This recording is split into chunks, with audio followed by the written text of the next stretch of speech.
The global financial system is quietly being rebuilt right now, and the majority of the population has no idea that this is happening. While everyone is distracted by geopolitical events, we have banks, governments, and institutions rebuilding the rails underneath money itself. And in November 2026, something major is going to change. That's what we're going to talk about in this video. SWIFT has a new announcement telling institutions they have until November 2026 to make this change. We also have the President of the United States rolling out a new committee. It's called PCAST. We're going to jump into that. Some major players as a part of that. It has to do with technology and AI and advancements, of course. They're also going to roll into the fact that you can use crypto now to buy and pay for a mortgage, or we're looking at that becoming a possibility here soon. And we also have Ondo Finance teaming up with Franklin Templeton to bring 5 new ETFs. We will address that amongst other stories in this video. Do not go anywhere. I promise you there's some solid information here that you want to be aware of, especially when we think about the bull run that people are expecting here through, May, June, et cetera, July.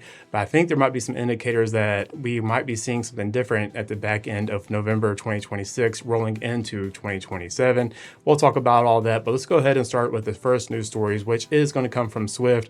We need to address the ISO 20022 standard and what's changing coming November 2026, because this will impact institutions and how money will operate and flow. Let's go ahead and jump into it. Take a look at your screen with me. This does come from SWIFT directly, and this is going to be in my description. So should you want to use this information to do your own research, which I highly encourage you to always do, never take anybody's information on the internet as fact or as gospel. Always do your own investment research because it is your money at the end of the day.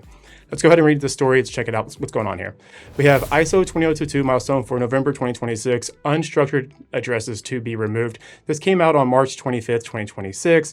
But what I want to point out is why unstructured addresses are being removed. The removal of unstructured addresses will improve data quality and cross-border payments. Structured addresses data allows the greater straight-through processing, more effective compliance screening, and enhanced transparency across the payments chain. This directly supports the G20 goal of improving data quality and transparency in cross-border payments and the CPMI harmonization requirements. It also supports future data requirements, e.g. FATF recommendation, improved payment transparency, and screening monitoring for required debitor and creditor information. As ISO 20022 adoption matures, the use of rich and structured data is essential to release the full benefits of the new global standard. Now, think about what this really means. What is this unfolding here? Well, let's go through a list right quick. What is this going to do for institutions and crypto? What does this truly mean, right? So I have a list over here. Don't mind my reading my screen. Yes, I am reading my screen, so it is a list. We have SWIFT, the backbone of global payments, is leading the transition. Over 170 countries are involved. But when we really think about what it means, it says no more messy payments inflation, no more vague address fields. Everything must be fully structured and machine readable. Then we also have payments with unstructured addresses. Data will be blocked. Banks must use structured or hybrid formats only. And this is going to be precise, trackable, and programmable. So what am I reading that for? I want you to get the bigger picture of what ISO 20022 really means. This is more about getting more control over the monetary system as a whole, which means there's more control over you. I know people are excited about crypto and it's going to change all this stuff, but it means more regulation and more control over you at the end of the day. When you think about what programmable money really is, it tells you what you can buy, can't buy, cut, freeze, and all those things that people said crypto was going to break you free from is actually quite the opposite. It's going to actually trap you. And let's keep reading on more about this and let's see what kind of impact this is going to have. So check out your screen with me again. It says, what does this change impact? The planned change for significant implications for banks, corporates, vendors, and market infrastructure. Successful implementation depends on banks' ability to capture and validate correct addresses, data from clients across all channel branches. Market infrastructure are deeply involved because many aligned to do the same November 2026 deadline are applying strong validation ahead of CBPR+. But let's read on, which says what's required for November 2026. From November 2026, town and country information must be provided in designated fields at a minimum for all agents and parties in CBPR plus payments messages except for ISO 2022 messages identifiers. We have current adoption levels. Despite strong processes progress, across the community, adoption remains uneven. Today, approximately 65% of payment messages still contain unstructured addresses. So what do I point out about that? So think about it, 65% of payment messages still contain unstructured addresses. So we're still not seeing the full adoption of ISO 20022 being used. They're still getting transitioned. They still have this time to make this happen, but by November 2026, there is no more grace period. They are done with it. But I want you to step back and think, people are getting excited about the summer coming up. They're thinking there's going to be this bull run. There's all kinds of different information coming out. And I'm trying to do on this channel is put all this information together so we can get ahead of it, so we become more, I forgot, I went blank. We react differently. We become more responsive. There we go. We become more responsive to the market because we see it coming versus reactive to the market. When you're reactive, that's where mistakes happen, right? Let's go ahead and jump down into this actual PDF that comes from Swift. And what I'm going to show you on this PDF, what will be in the description, is there's a timeline they have here for CBPR Plus, which is ISO 20022, same thing essentially. But let's go ahead and take a look at your screen with me. I'm going to show you what I'm talking about because it gives us a timeline, which is very important to keep in mind as we go, right? So take a look at your screen here. This is the CBPR Plus roadmap beyond November 2025. And as you scroll down here, I promise you I'm not going to read all through 14 pages, but I want to kind of get this one here. They do break it down. I'll show you here in a second.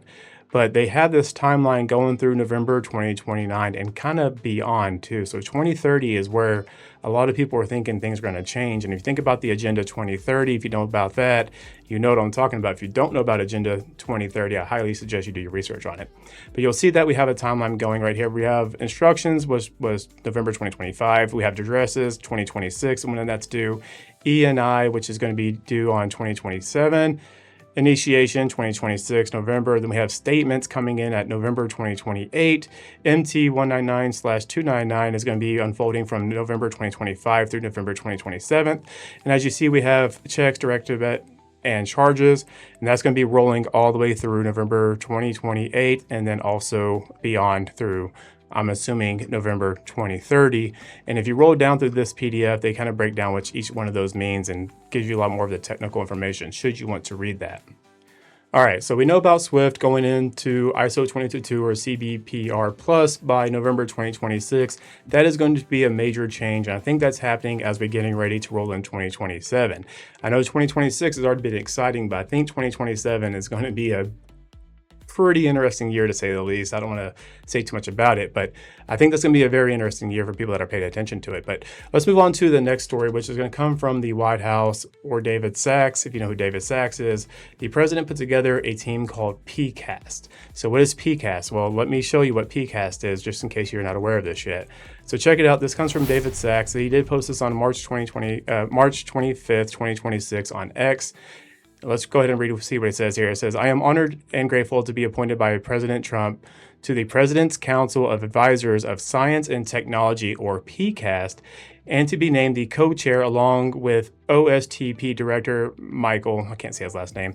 PCAST is the principal body of external advisors tasked with shaping, keep this in mind, science, technology, and innovation policy for the President and the White House.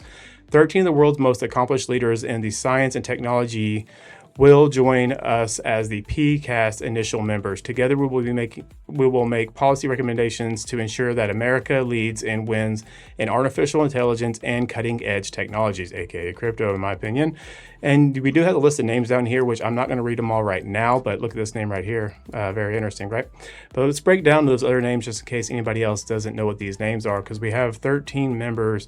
So who are these members and what kind of credibility they have? Why do these people get chosen for this task, right? But this is awesome to see this task as well, because they are taking AI and crypto and DLT and all these things very seriously, and they're putting a team behind it to make sure it's rolled out smoothly. That's why I still think we have until 2027 at least before we see some mass adoption, but I think 2026 is going to be the year to get that snowball rolling, as we have already seen already. And don't forget, on the back end, we're going to talk about mortgages with crypto, and then Ondo and Franklin Templeton with their ETFs, and that's going to show you more light on that as well.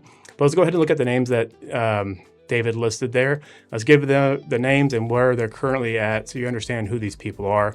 Take a look at your screen with me here. We have Mark. Mark is the co-created the Mosaic web browser, co-founder at Netscape as well. Then we have Sergey. Sergey is the co-founder of Google. Keep that in mind with Larry Page. Then we have Safra. Safra is the longtime leader at Oracle Corporation. We have Michael Dell, of course, of Dell. He's the chairman and CEO of Dell Technologies. Then we have Jacob DeWitt, American nuclear engineer, co-founder and CEO of Okla Inc. And then we also go down here. We have Fred. Fred is the co-founder and the major cryptocurrency exchange Coinbase with Brian Armstrong. So he's the co-founder of the major cryptocurrency exchange Coinbase with Brian Armstrong. Sorry, I don't know why I couldn't read that the right way. But let's keep going. We have Larry Ellison, of course, if you don't know who Larry Ellison is, but he is the co-founder of Oracle Corporation. Then we have David. David is the South African American entrepreneur and investor, founded the Climate Corporation. Let's keep on going down here. We have Jensen Huang, of course, the CEO of NVIDIA. I hope you know who Jensen Huang is if you're investing in crypto. Then we have John. John is the American physicist, leading expert in quantum computing, previously led Google's Quantum AI Lab. We have Bob, an American engineer and entrepreneur, co-founder and CEO of Commonwealth Fusion Systems, CFS. Then we have Lisa Su. Lisa is the Taiwanese American electrical engineer and business executive, president, chair, and CEO of Advanced Micro Devices, AMD. Then, of course, I hope you know this person as well, which is Mark Zuckerberg, of course, of Facebook Meta. So we have a pretty stacked committee here of some prominent names. It's interesting somebody like Elon's not on that, right? I mean, regardless of your feelings of Elon, like he is a prominent figure in the tech space. I'm curious that he's not on this this board yet. But let's keep on going. And we know that we now have a committee being formalized for new technologies and advancements, etc., coming from the government, from the White House directly. Now let's move into the other side of this stories where we're talking about crypto and mortgages and looking at Franklin Templeton and ETFs, how we're starting to see more and more of the major legacy institutions move on chain and move into the crypto space. So check it out with me. This comes from Market Guru on March 26, 2026. Take a look at your screen here. It says just in $4.3 trillion mortgage provider Fannie Mae to accept crypto-backed mortgages, according to Wall Street Journal. So we're starting to see people, institutions, lenders accept crypto-backed mortgages. This is where people are saying that you can lock up like your XRP, for example, or Bitcoin, Ethereum, and borrow against it. This is what we're starting to see in real time. You're starting to see Fannie Mae, huge, right, is starting to accept crypto mortgage payments. That's huge, right? That is massive. We are starting to see legacy systems, the two parallel systems merging together, which they've been telling us is going to happen. Now let's move on to the next one, which is going to be the Ondo Finance Franklin Templeton ETF. So this, again, I'm pointing this out because how massive Franklin Templeton is. Over $1 trillion organization, right, of assets under management. Huge, huge. And they've been massive in the adoption of crypto and digital assets and wallets, etc. They've been a massive pusher of this. But let's go ahead and check out the story that comes out on March 25th, 2026 from Ondo Finance on X. It says 5 new Franklin Templeton ETFs have been tokenized on Ondo Global Markets. We have Growth ETF, Income Equity Focus, High Yield Corporate, Responsibly Sourced Gold ETF, US Large Cap Multi-Factor Index ETF. This marks the first time these tokenized Franklin Templeton managed products are on chain. So we're starting to see these major players move on chain. But this is nothing new. We know that Franklin Templeton has been working with Ondo for a little bit now. But what other kind of corporations or major players in our financial system are already on chain? Well, I pulled that from Grok, and I wanted to pull the bigger names that are already on chain, because you understand when they've already moved, the rest will follow. So when they try to tell us that, crypto, we don't know if it's going to happen or not, I promise you these organizations are not going to get on chain if they don't already know that this is for sure going to happen. There's no way they're going to risk that move, right? So take a look at your screen with me. This is coming from Grok. I am iffy on pulling stuff from AI like Grok or ChatGPT, just because they can hallucinate and they can be wrong sometimes. So this is where you doing your own research is always important. But check it out here. You'll see that we have Circle, Internet Group, Tesla, Nvidia, Alphabet, Google, right? We also have Coinbase, Meta, Amazon, Apple, Microsoft, Micron Technology, and MicroStrategy. Of course, there are other ones. There's actually a lot of other ones already being tokenized on chain already, but we are seeing these major players step in, and the majority of these people are the Magnificent Seven, right? We are seeing the Magnificent Seven of our stock being moved into digital assets, tokenization, etc. And I believe it's 80 something percent, like 82 or 87% of our GDP essentially comes from those seven Magnificent Seven corporations that we are now already seeing move on chain. So this tokenization's here, crypto assets are here. Not only are they here to stay, we're seeing institutions move in, but they're not making a big splash. You're not seeing it all over the headlines yet. I have a feeling you will see it. And I think 2027 is going to be more, or moving into 2027 might be the time frame where people get excited, to say the least. I don't like making predictions because I don't want to give anybody else false hope. But hey, if you like this kind of information, consider hitting that like button, leaving a comment down below. Are you excited to use your crypto for mortgage-backed, being able to pay your mortgage with crypto or get a mortgage loan with your crypto? That's huge. And if you like this kind of information, it's just more fact-based, not any kind of hopium or false hope or price predictions, consider hitting that subscribe button. We would love to have you a part of this channel. Before I let you go though, as always, take care of yourself, take care of the people around you, and become that change you want to see. Thanks for hanging out.